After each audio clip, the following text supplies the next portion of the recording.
আপনাদের সবাইকে স্বাগতম। আজ আমরা একটি গুরুত্বপূর্ণ চিকিৎসা পরীক্ষা নিয়ে আলোচনা করব। এর নাম হল ট্রান্সভাজাইনাল সোনোগ্রাফি। বাংলায় একে যোনিপথ আল্ট্রাসোনোগ্রাফি বলা যায়। ট্রান্সভাজাইনাল সোনোগ্রাফি হল এক ধরনের আল্ট্রাসোনোগ্রাফি পরীক্ষা।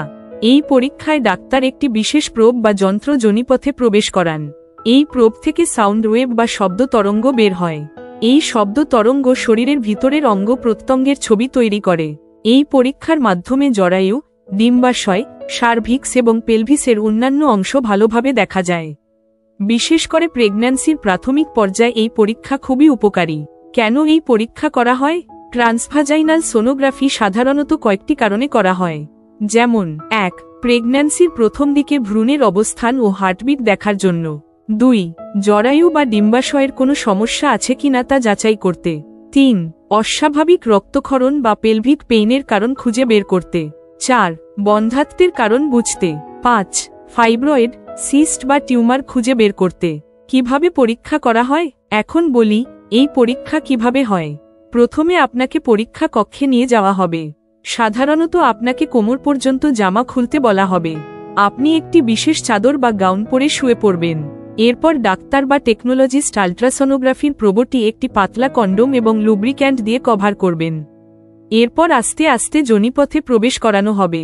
চিন্তার কিছু নেই, সামান্য অস্বস্তি হতে পারে, কিন্তু সাধারণত ব্যথা হয় না। এই প্রোব ঘুরিয়ে ঘুরিয়ে ছবি তোলা হবে।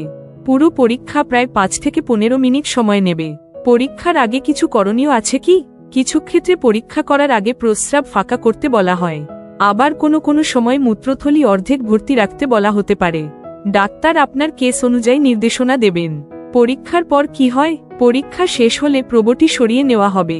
তারপর আপনি আপনার কাপড় পরতে পারবেন। কোনো বিশেষ সাবধানতার দরকার হয় না। রিপোর্ট সাধারণত কিছু সময়ের মধ্যে বা পরের দিন পাওয়া যায়। এই পরীক্ষার উপকারিতা কি? 1. এটি খুব স্পষ্ট ছবি দেয়। 2.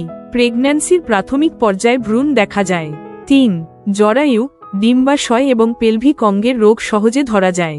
4. কোনো রেডিয়েশন নেই, তাই নিরাপদ। কিছু অসুবিধা আছে কি? সাধারণত বড় কোনো ঝুঁকি নেই।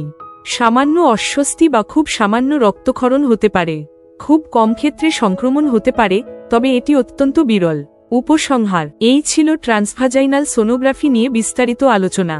যদি আপনার কোনো উপসর্গ থাকে বা ডাক্তার এই পরীক্ষা লিখে দেন, তাহলে চিন্তা না করে নির্ভয়ে পরীক্ষা করুন। প্রয়োজন হলে আপনার ডাক্তার বা নার্সের সঙ্গে বিস্তারিত আলোচনা করুন।